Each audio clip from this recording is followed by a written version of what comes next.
After attaining a first class and completing her national service as a teaching assistant at the University of Education, Winneba, Priscilla Akwagu vowed to get her family out of poverty. She returned to her family's bofrot selling business to take care of her 2 children and make wealth. Love FM's Bright Manoko caught up with her at her base at Asante Mampong.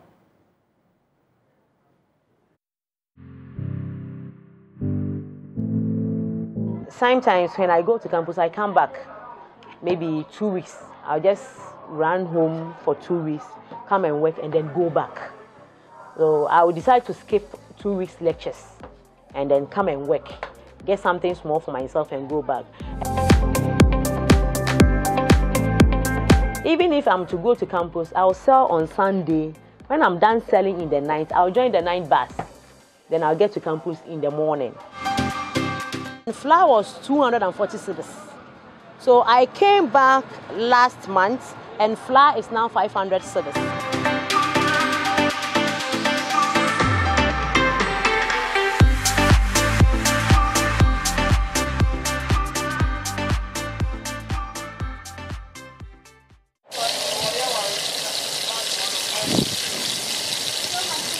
I refer them as the brown mouth-watering balls of Asante Mampong, but they are known locally as bofrot, a corrupted word of buffalo in some parts of the country.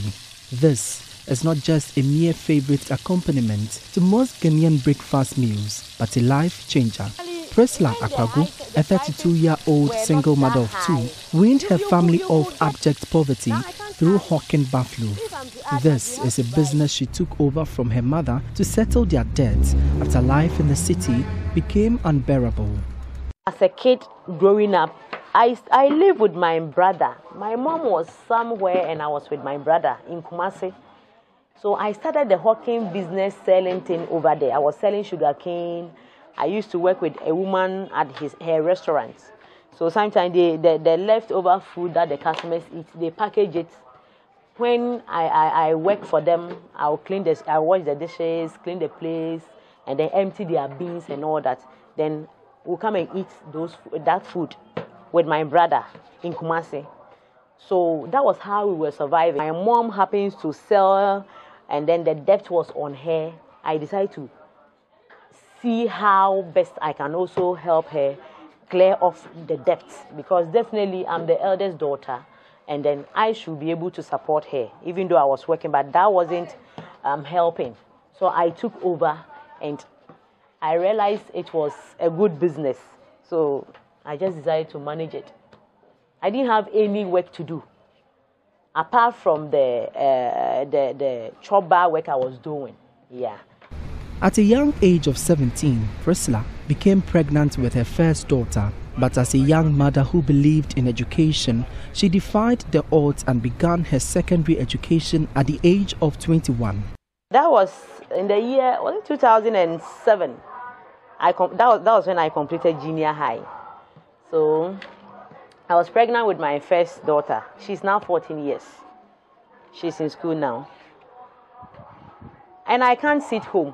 You know, after I've delivered, you have to get child staffs and all that. So 2010, 12, my child was around 3 years. I was like, no, I want to go back to school. I was not so sure, but I said I will go back to school. And I didn't know where to get admission because I've sat home for 5 years. I have a child and all that. So I went to Atebu.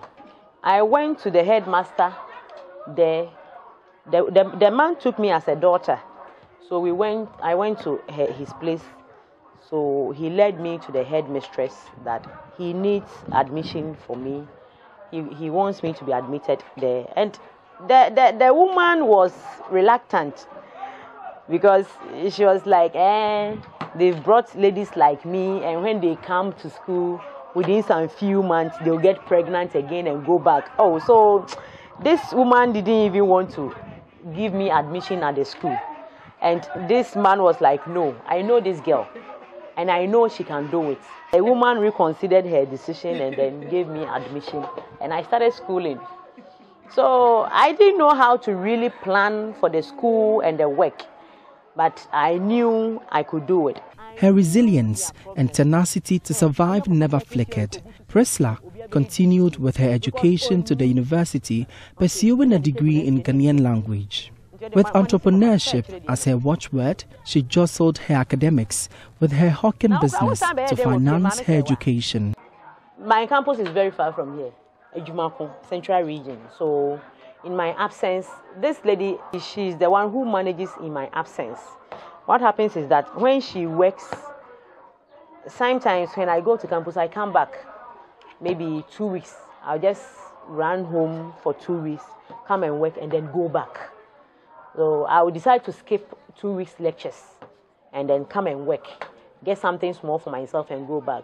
And what was also keeping me moving in terms of finance was that whenever I come and work and pay off my school fees and everything, the little that I will get ladies, guy slippers like the one your brother is wearing. I was selling them in the school. Even if I'm to go to campus, I'll sell on Sunday.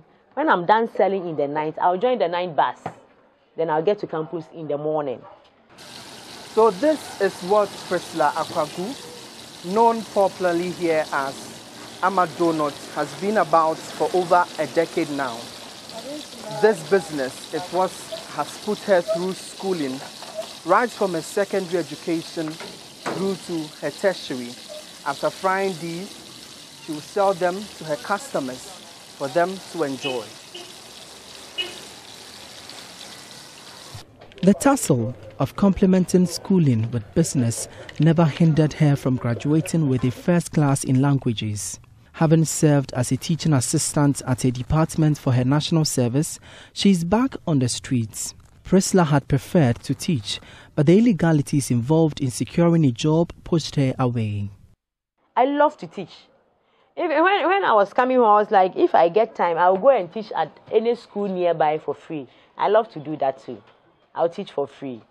The licensure, this certificate lasts for only 2 years. Can you imagine? It's not even 5 years, 2 years. You have to go and pay and renew again.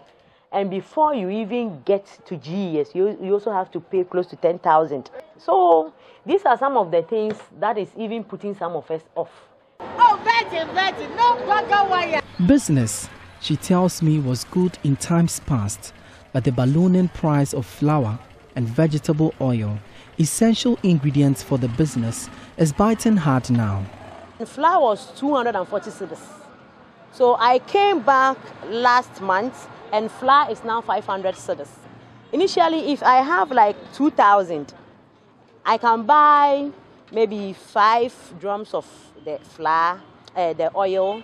I can buy 5 bags of the flour, and that can last me for roughly 2 weeks. But now, because you have 2,000, you buy just 2 of this, 2 of the flour, and you are gone. Where is the one you are going to use to buy the sugar, the margarine, and then you go to the mill and fix it and mix it? How are you going to pay for it? Despite these challenges, she plans on expanding her business. The business is what? It's a lucrative one. The only thing it needs right now is the financial support, the branding, and people on board.